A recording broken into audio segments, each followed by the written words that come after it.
The reason why I bring this up is Micah Parsons is not only the favorite, he's the favorite by a pretty wide margin right now. Can I ask a quick question? For sure. What happened to Myles Garrett? Myles Garrett is second. He's 2-1, and Micah Parsons is 2-3, which means you would have to bet more money than you would win. Wow. So essentially, he's 3 times the favorite as Myles Garrett. Myles Garrett is second. He led for a good chunk of the way, but since Thanksgiving, it's been Micah Parsons. And I have to admit with this question, I will admit, and I looked at the numbers and they prove it all wrong. It doesn't feel like he is the favorite for Defensive Player of the Year. And I love this topic. I know that you came up with it, so I love it even more, right? Because I love you. Appreciate it. Okay, so Corey, when it comes to this year, I was just thinking about Micah Parsons because we were talking about this question yesterday, preparing for the show tomorrow, which is now today. I said that correct. You did. I was thinking when Micah Parsons came on the scene, at least our show wasn't the most pumped up about the draft pick. Agreed. Right? We were hoping to get a cornerback. Micah Parsons felt like crap. Everything fell apart, and now we got Micah Parsons. We were also concerned about some other stuff, too. And so he comes onto the scene as a rookie, and he is unbelievable. And we're like, wow, he is a linebacker, but he can rush the passer, too. And so we're like, what an amazing, awesome Defensive Rookie of the Year campaign. And then last year, they move him to about 80% defensive end. And his first 10 games were arguably the best in the NFL. And we're like, oh my God, he was an awesome linebacker. Now he might be the best defensive end in the NFL. Now, the season didn't end tremendously well. He kind of ran out of gas at the end of the year, being at his size, playing defensive end the whole year.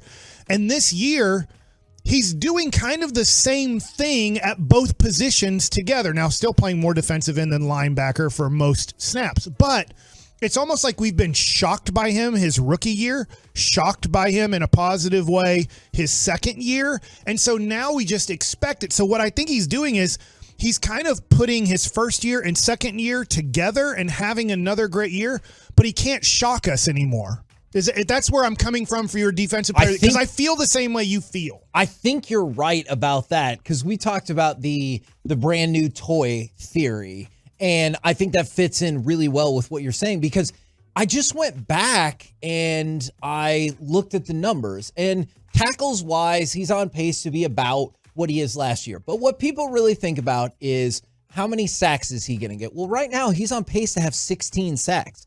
His career high was last year at 13.5, and obviously the year before he had 13. So from just a sack perspective, he's clearly still doing very, very well. But I was surprised to just see how emphatic he was as the leader, because like if you look at sacks, don't mark that, he's 8th in the league. I didn't even think about it until you said don't mark that. That's a great sentence. If you look at tackles for loss, he's tied for 4th. So clearly great numbers, but not overwhelming favorite for Defensive Player of the Year numbers, yet here we are. He could add some pass deflections, and I do mean that with all sincerity. Like, put your hands up and knock a ball down, because I think he has 2. TJ Watt has 7 and an interception. Don't forget about all the times JJ Swat was the big thing, right? Whenever he was playing, that was a big factor in he changed games in other ways too. If I couldn't do it this way, if I couldn't get to the quarterback, I'm going to keep the ball from being attached to anybody else. This is the number, Kevin. This is where it really is the separation for me. In the pass rush win rate rankings. Yeah. And I've sent you some other stuff that show Green in so much favor of all these other areas where Micah is just so far away, separated from everybody, except for sacks. Yep. Sacks, he could finish the season with the most sacks. He still can. Because Khalil Mack, I can't guarantee he's going to get any more than 15. And he's only 2.5 ahead. Yeah, exactly. So he could finish the season, against Washington. There could be a great day right there if he really wants to do it. And he's got some big games here that he has to make some big moments happen. Hell, I think against Detroit, he might have 2.5 to 3 sacks in that game. Woo! So, but I'm looking at pass rush win rate here. His plays, 194 plays. He has 72 wins.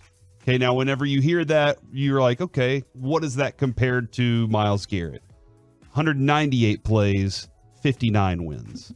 So Whoa, that's a Micah's lot pass more. rush win rate is 37% of the time. He's winning. Yeah. He's defeating the guy there. That doesn't count all the times that he gets held.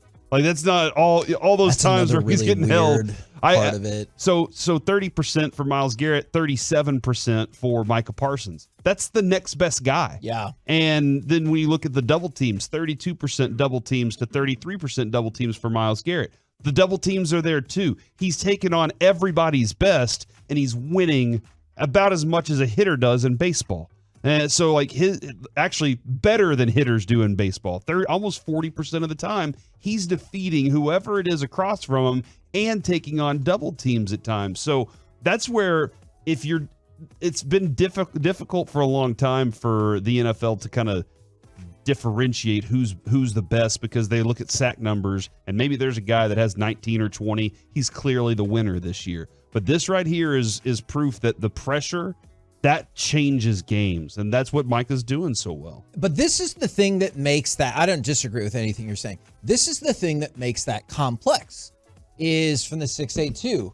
Max Crosby has more sacks, double the amount of tackles, number 1 in the league in tackles for loss and run stops, and number 4 in pressures.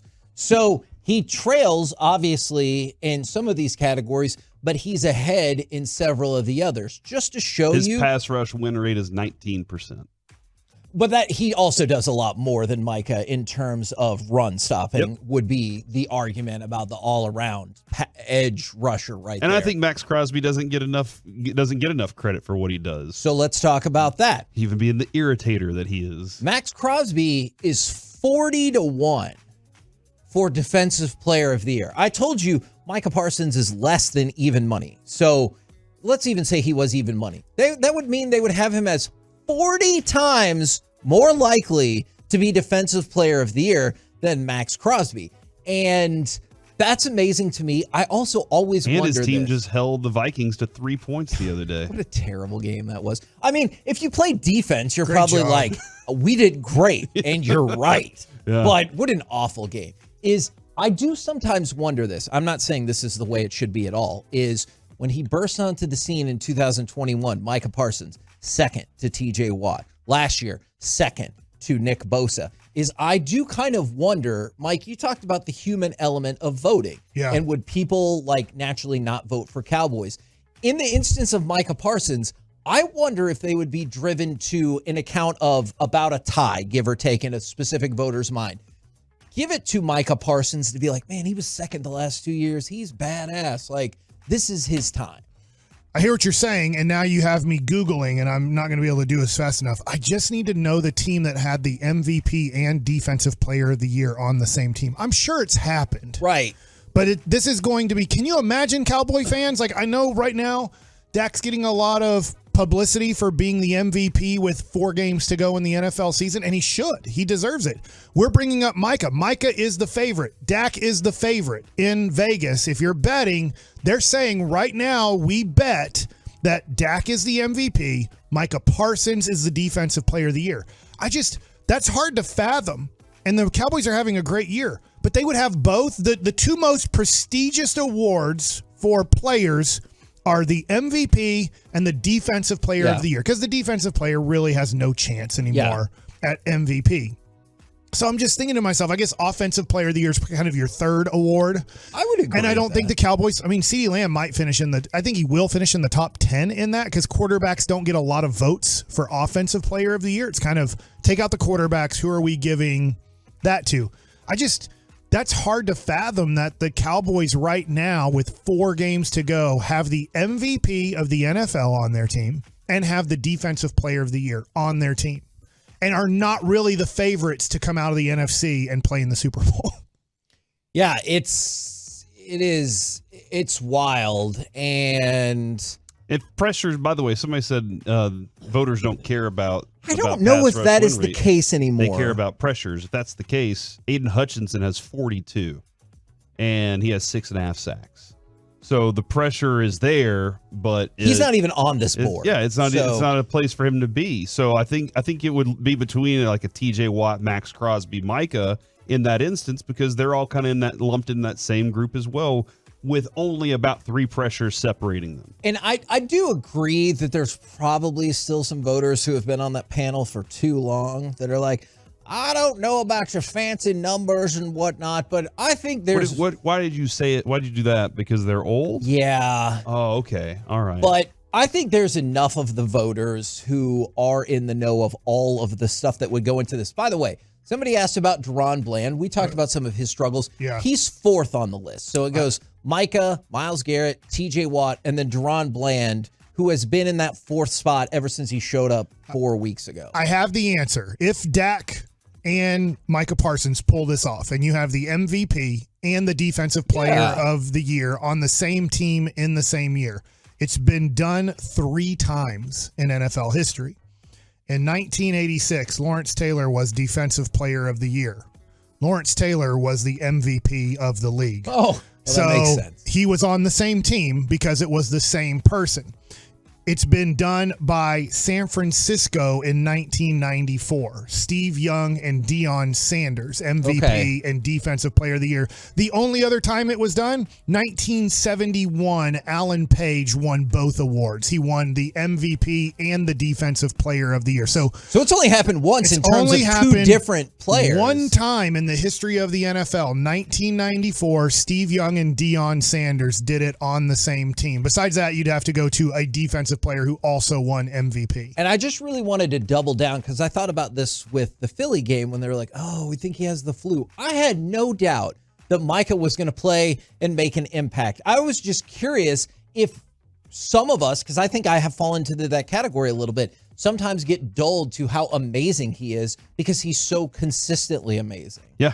I'm not paying attention to it because I expect it to be there. It's like Lucas syndrome, just a little bit. Yeah, and I probably should pay more attention to it because I didn't see Lawrence Taylor like in his dominant stage. I wasn't paying attention to the NFL at that time that way because I was 4.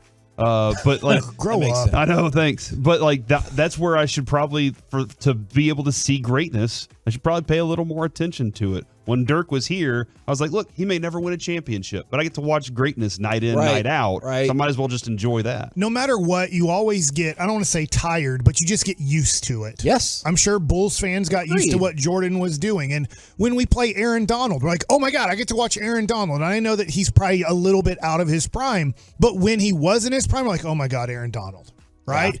But probably Rams fans, the 3,000 of them that they have, were probably like, I'm kind of getting I'm getting used to this Aaron Donald. Might have more fans doing than this. 3? I think they might have more fans than 3,000. But 5, I don't know how much higher I'm willing to go. No, honestly, I don't know how much higher I'm willing to go. Probably Rams fans. I would guess there's 1 million Rams fans. You think that's a good diss? Yeah. I guess. 1.2 million, according to Twitter. Okay, because I think St. Louis, even though most of them were probably like, screw them. Yeah. They probably were like, some of them were like, the Rams are still my team. And LA's used to have them, still have them. Now, the Chargers, I bet there are less than 350,000 Charger fans. My God, that number is so low. We will investigate that perhaps.